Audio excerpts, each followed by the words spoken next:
Suicide 7:22 है।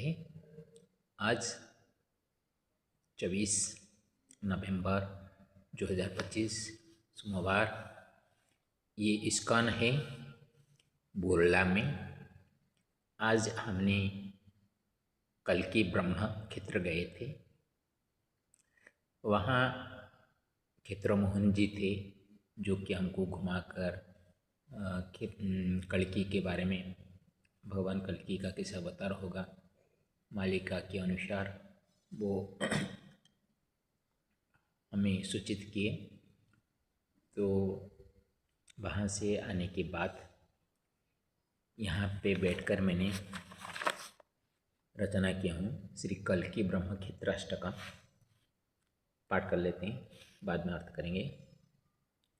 श्री कल्कि भुवि कलौ च संभविष्यति संभळे श्री समलेश्वरी पाणे धारयिष्यति खड्गमपि करे द्वादशहस्तस्य अङ्गुल्याधिकमपि प्रभुः करिष्यति च संहरं मालिकायं सुकथितम् कलेरायुश्च यथास्ति 28,000 कालयति पुनश्चतुर्लक्षवर्षाणि इत्यपि कथितम् ब्रह्मस्थानमतिपुण्यं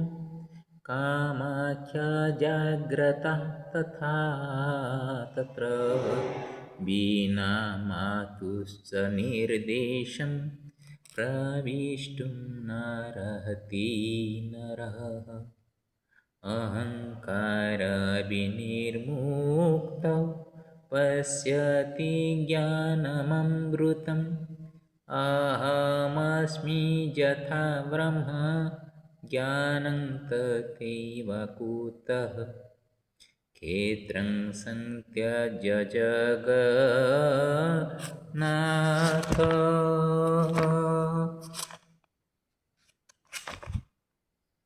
जगन्नाथो अत्रागच्छति पुनः क्षेत्री अत्र मातृहस्ताच्च ग्रहीष्यत्य असि अपि प्रभु त्रिकालज्ञोऽस्ति सन्त श्री भीमभूयि तथा अच्युतः त्रिकालात् परमस्ति श्री दिव्यांश ज्ञानसम्पदा साक्षात् ब्रह्मा अपि यदुक्तं मीश्वरकालनिर्णये सत्यासत्यविचारो ऊर्ध्वे भवेत् तत्कालगर्भकम्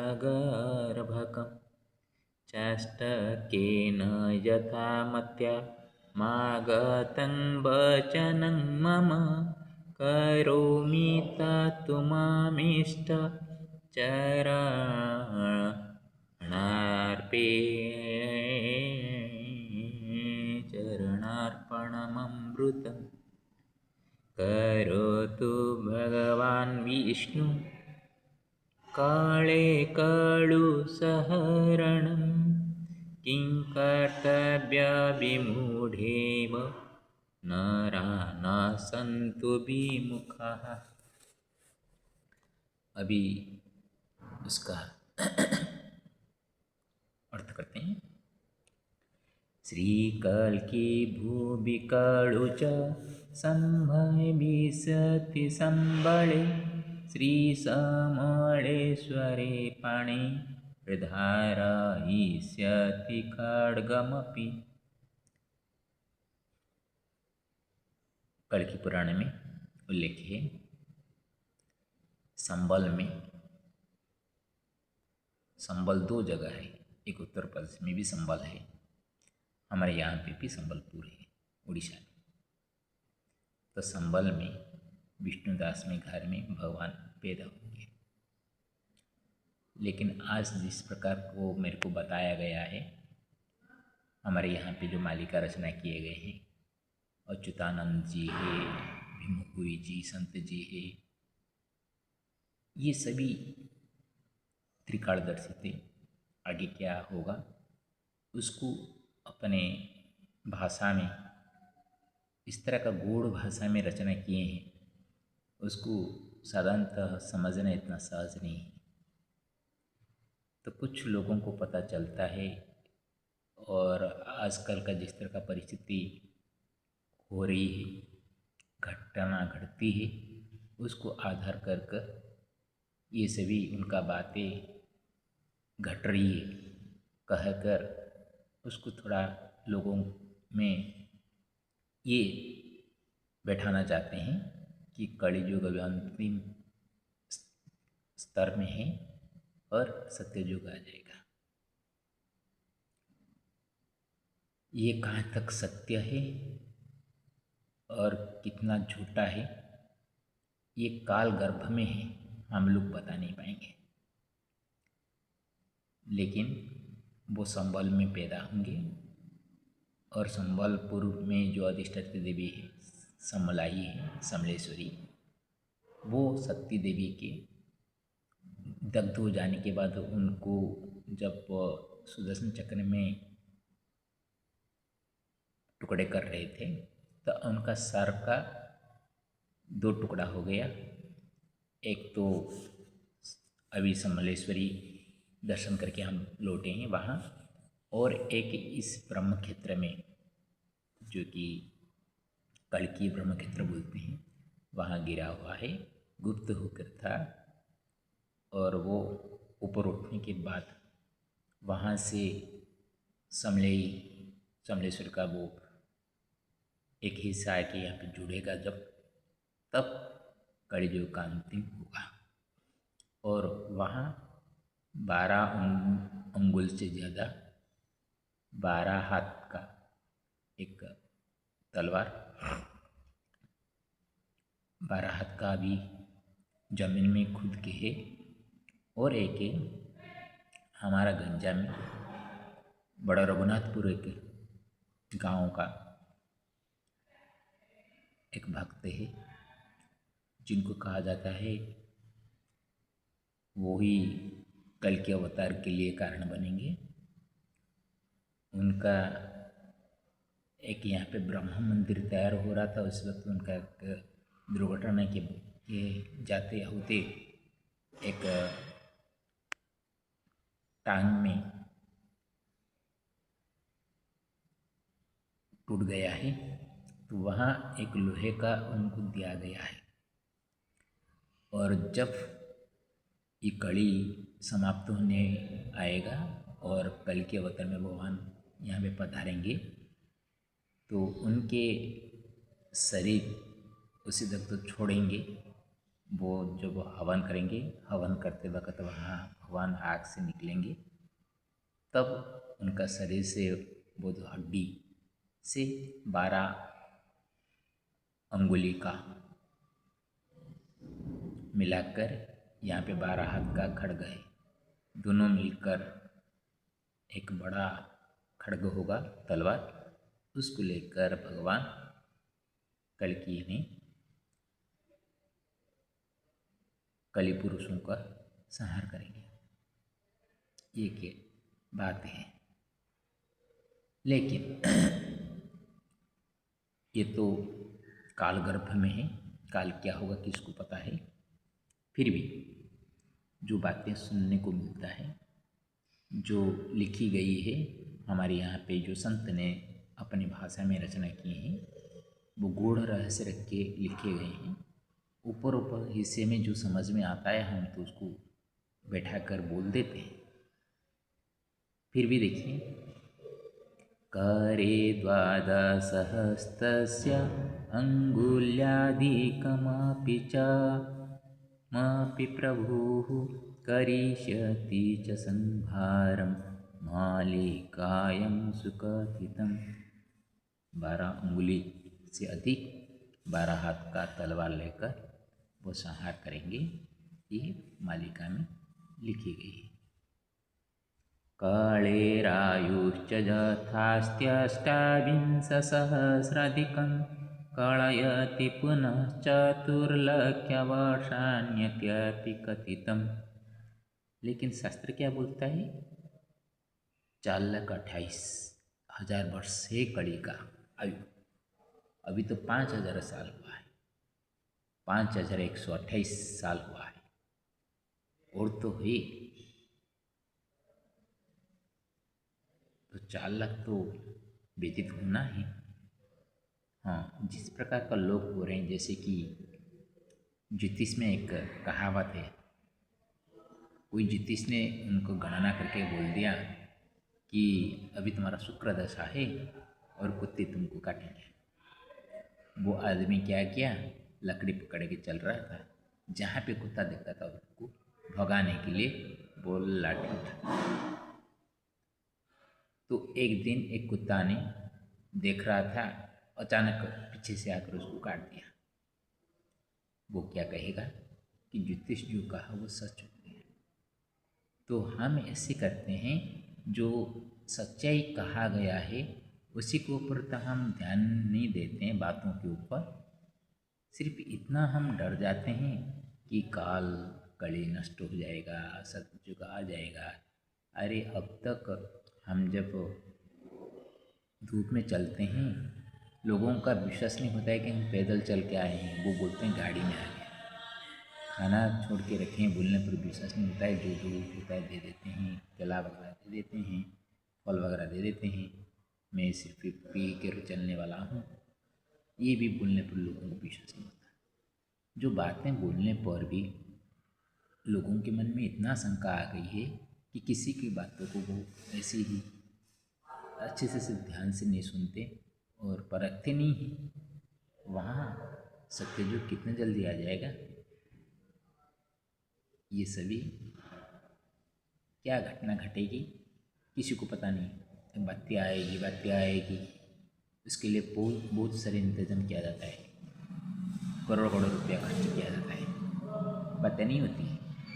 जब बात्या आएगी तब किसी को बताकर वो नहीं आएगी। हमको सजग रहना चाहिए, जागृत रहना चाहिए।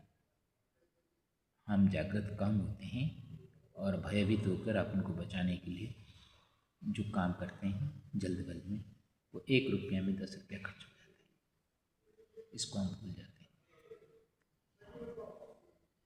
ब्रह्मस्थानमति पुण्यं कामाख्या जागृता तत्र बिना मातुश्च निर्देशं प्रविष्टुं नार्हति नरः।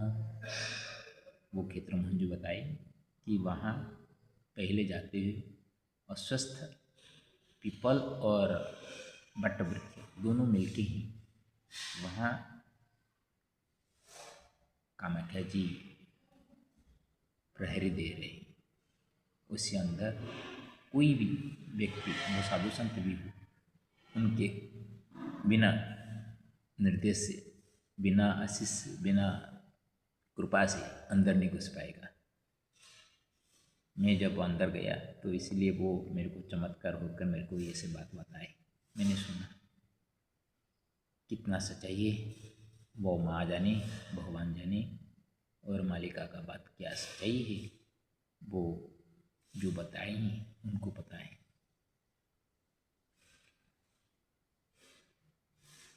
अहंकार विनिर्मुक्तो पश्यति ज्ञानममृतम् अहमस्मि यथा ब्रह्म ज्ञानं तथैव कुतः। हम बोलते हैं अहम ब्रह्मास्मि, मैं ब्रह्म हूँ। ये ज्ञान ऐसे बोलने से नहीं होता। पहले मन में अहंकार को छोड़ना चाहिए। जब तक आदमी अपने अहंकार को छोड़ नहीं पाता, तब तक अहम कहाँ से आया है उसको पता नहीं चलेगा। तो जो अभी जो भी व्यक्ति अपना अपना कर्म कुछ कर रहे हैं अपने को बचाने के लिए, संसार का हित सभी चाहते हैं, कोई नहीं चाहता नहीं, लेकिन अपना हित पहला हो। जब तक अपना हित आप सोचते रहेंगे तो वहाँ संसार का हित करने की कितनी भी मनसा हो वो अहित ही हो जाएगा। पहले अहम को नष्ट करना पड़ेगा। अहम को नष्ट करना इतना सहज नहीं होता। भगवान के पास पूजा करते हुए जो मैं करता हूँ वो आपको मैं समर्पित करता हूँ, ये समर्पित भाव रखना चाहिए। हम बाहर तो बोल देते हैं ये मेरा कुछ नहीं है, ये सब क्या है, आज हैं काल मर जाएंगे, ये शरीर अभी नहीं, तो इतना लोग क्यों बोलते हैं। उसको कभी भी काम में लगाने के लिए कोशिश नहीं कर पाते। काम में कोशिश करते, काम में लगाने की कोशिश करते तो एक दूसरे को देखकर इसी ही सत्य युग आ जाता है। लोगों का व्यवहार से ही युग परिवर्तन होता है, युग ऐसे परिवर्तन नहीं हो जाता। क्षेत्रं संत्यज्य जगन्नाथोऽत्रागच्छति पुनः क्षेत्रे अत्र मातृहस्ताच्च ग्रहीष्यत्यसि अपि प्रभु। भगवान श्री क्षेत्र को छोड़ेंगे और यहाँ पे आएंगे और माता समलेश्वरी से खड्ग ग्रहण करके संहार करेंगे। ये तो जरूर होगा, लिखा गया है तो होगा, लेकिन अभी हो जाएगा ये कुछ इतना सटीक नहीं लगता। फिर भी मन में कुछ भाव है तो व्यक्त कर लेते हैं। वो मन का भाव कोई जो बताए हैं वो संत कितने साल के लिए बताए होंगे? 100-200 साल के अंदर बताए होंगे। 100 साल 200 साल के अंदर जो जो घटने घटने वाली हो रही है, लेकिन लाखों वर्ष तक क्या होगा उसको किसको पता नहीं। सिर्फ दिव्य आत्मा पुरुष जो होते हैं, त्रिकालदर्शी दिव्य आत्मा पुरुष होते हैं, जैसे वेदव्यास जी, वाल्मीकि जी, महर्षि वाल्मीकि रामचंद्र पैदा होने से पहले वो रचना कर चुके थे। उनकी कहानी सिर्फ उनका प्रैक्टिकल में भगवान पैदा हुए और अपने काम करता हुआ वो लोगों के सामने नजर आए। ग्रंथ का उन्मोचन तब हुआ जब लवकुश ने अश्वमेध यज्ञ में जाकर श्री रामचंद्र जी के राज दरबार में गायन किए। और त्रिकालदर्शी सभी का एक जैसा होगा ये ठिकाना नहीं, क्योंकि त्रिकालदर्शी जो होते हैं वो भी किससे आए होंगे। जो परम ब्रह्म सबको छोड़ते हैं वो ही जानते हैं किसके बाद क्या होना है। त्रिकालज्ञोऽस्ति संत श्री भीम भूरि तथाच्युतः त्रिकालात् परमस्ति श्री दिव्यांश ज्ञान संपदा। दिव्यांश ज्ञान संपदा यहाँ पे भरपूर है। हर एक जगह में जाएंगे, हर एक रामचरितमानस पाठ करेंगे। रामचरितमानस में एक एक बातें ऐसी लिखी हैं जो कि आज भी वो सटीक लगता है, लेकिन कुछ दिव्यात्माएँ हैं जो बातें बताते हैं वो लाखों करोड़ सालों के बाद तक भी उनका वो बात सही होता है। इसलिए जो 4,22,000 वर्ष कलयुग है उसका तो जैसी भी गति होनी है तो आजकल वो ख़त्म नहीं होगा। कुछ मरेंगे, मिटेंगे, पैदा होंगे, ऐसा चलता रहेगा। जैसे कि एक प्रलय आने में चारों ओर जलमग्न हो जाएगा और बाद में उसको सुखा देगा, सूरज सूखा हो जाएगा। इस तरह का बहुत सारे खेल होने के बाद एक युग का परिवर्तन होता है। साक्षात् ब्रह्मापि यदुक्तमीश्वर काल निर्णयी सत्यासत्य विचाराद्धि भवे तत्कालगर्भकम्। ब्रह्मा तो पहले बता चुके हैं, काल निर्देश दे दिए हैं कितना काल किन किन का होगा, उससे तो कोई अलग नहीं होगा। और आगे क्या होगा नहीं होगा ये काल गर्भ में है। साधारणतः हमारा दिमाग में हम जो भी बताएंगे सुनी सुनाई बातों के ऊपर बोल देंगे, ना घटे, हम बोलने कि वहाँ लिखा गया था, मेरा क्या कसूर है। तो अपने दिमाग से हटाने के लिए हम दूसरे ऊपर लाभ दे के वो बातों को लोगों के सामने सिर्फ अपना ज्ञान को परिचित में लाना है और कुछ नहीं। चेष्टकेन यथामत्यन्मार्गं वचनं मम करोमि तत्तुमामेष्टचाचरणार्पणममृतम्।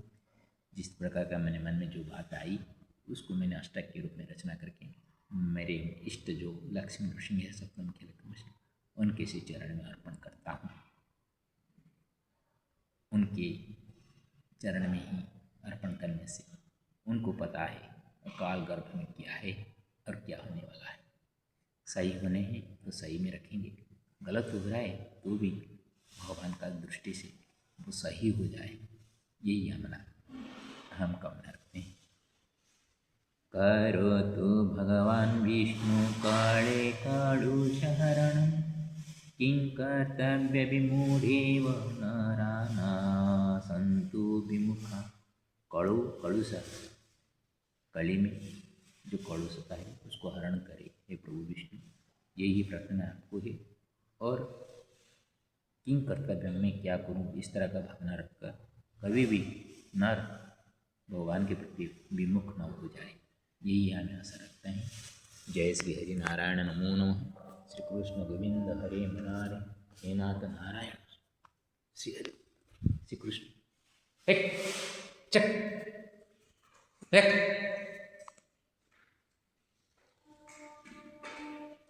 श्री हरि नारायण।